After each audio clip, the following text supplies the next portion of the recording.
আসসালামু আলাইকুম সবাই। আশা করি সবাই খুব ভালো আছেন এবং সুস্থ আছেন। আমরা আজকে যে লেসনটা নিয়ে কথা বলবো সেটা হচ্ছে সেকশন 2। আমাদের সেকশন 2 এর পুরো লেসনটা কিসের উপরে? সেকশন 2 টা হচ্ছে ইউজ অফ শেপ টুলস এর উপরে। আর হচ্ছে আমাদের ফার্স্ট লেসনটা হচ্ছে ইন্ট্রোডাকশন টু শেপস। এখানে আপনারা বিভিন্ন শেপস দেখতে পাচ্ছেন। তার মানে আমরা এই শেপস নিয়ে ইন্ট্রোডিউস হব। আমরা বিভিন্ন শেপস নিয়ে কথা বলবো, কি কি ধরনের শেপস আছে, কোথায় থেকে শেপস গুলো নিয়ে আসতে হয় স্লাইডে।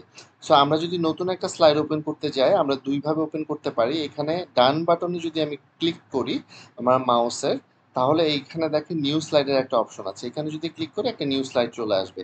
আবার আমি যদি এই পোর্শনটাতে দেখেন, ফাইলের নিচ বরাবর একটা পোর্শন আছে নিউ স্লাইডস লেখা। এখানে যদি ক্লিক করি, এখানে বিভিন্ন টাইপের স্লাইডস আছে। আমি যদি ব্ল্যাঙ্ক স্লাইডটা নিই, আমি ব্ল্যাঙ্ক স্লাইডটা নিব, এখানে ব্ল্যাঙ্ক স্লাইডটা চলে আসবে। সো আমি যেটা করব, এই যে দেখেন এখানে যে শেপসগুলো আছে, আমি বিভিন্ন টাইপের শেপস এখানে নিয়ে এসেছি। এখন শেপসগুলো কিভাবে আনবো? এখানে হোম ট্যাব ছিল, আমি ইনসার্ট ট্যাবে যাব।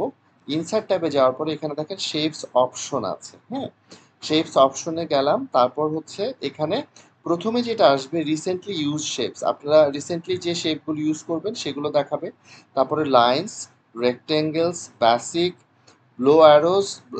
ব্লক অ্যারোস, ইকুয়েশন শেপস, তারপর হচ্ছে flow chart, stars and banners, call outs, action buttons. এই অসংখ্য অসংখ্য শেপস আছে। আমরা যে কোনো কয়েকটা শেপস নিয়ে কাজ করব। প্রথমে আমরা দেখি লাইন শেপস। লাইন শেপস নিয়ে একটু হচ্ছে ক্লিক করি, একটা লাইন শেপস নিয়ে আসি। একটা লাইন শেপস নিয়ে এসে বাটনটা ক্লিক করে তারপর মাউসের বাটনটা ছেড়ে দিলাম। এই লাইন শেপসটা চলে আসলো। আমরা এখন যদি ইনসার্টে আবার যাই, শেপসে বাটনে ক্লিক করি, আমরা এখন রেক্টেঙ্গেল যে কোনো একটা শেপস নিয়ে আসি। এই শেপসটা আনলাম। এখন দেখেন আপনি যখনই একটা এই মাউসটা এখানে পয়েন্ট করবেন তখন কিন্তু এই শেপসের নামটা ডিরেক্টলি লেখা থাকবে নিচে। দেখেন রেক্টেঙ্গেল ডায়াগোনাল কর্নার স্নিপড, এখানে পুরা নেমটা এই শেপটার লেখা আছে। সো আমরা এই শেপটা নিয়ে আসলাম। এখন আবার ইনসার্টে যাই, আমরা হচ্ছে কিছু শেপস আরো নিয়ে আসি। আমরা রেক্টেঙ্গেলস নিয়ে এসেছি, এখন বেসিক শেপ থেকে একটা শেপ নিয়ে আসি। যেমন এই শেপটা নিয়ে আসবো, এটা ফ্রেম, এটা ফ্রেমের উপর একটা শেপ, এটা নিয়ে আসলাম। তারপর হচ্ছে আমরা ইনসার্টে গেলাম, আবার শেপে ক্লিক করলাম, ব্লক অ্যারোস। ব্লক অ্যারোস থেকে আমরা একটা শেপ নিয়ে আসলাম, এখানে একটা শেপ রাখলাম। তারপর আবার ইনসার্টে গেলাম। এভাবে আমরা বিভিন্ন শেপ নিয়ে আমাদের স্লাইডগুলোতে রাখতে পারবো। সো আমি ইকুয়েশন শেপস থেকে আরেকটা শেপস নিয়ে আসি। ঠিক আছে, এখানে কিন্তু আমরা বিভিন্ন ধরনের শেপস দেখতে পাচ্ছি। এভাবে আমরা হচ্ছে আমাদের স্লাইডগুলোতে শেপসগুলো নিয়ে আসব। পরবর্তীতে শেপস রিলেটেড যত কিছু আছে সব নিয়েই আমাদের প্রত্যেকটা ক্লাস আছে, আমরা ডিটেল আলোচনা করব। আরেকটা ব্ল্যাঙ্ক স্লাইড যে আমি ক্রিয়েট করেছিলাম, এখানে আমি কয়েকটা শেপস নিয়ে আসি। আচ্ছা, এখন ইকুয়েশন নিয়ে এসেছি, ফ্লো চার্টের একটা শেপ যদি আমি নিয়ে আসি, তাহলে আমরা একটু এক্সপ্লোর করি যে শেপগুলো দেখতে কেমন।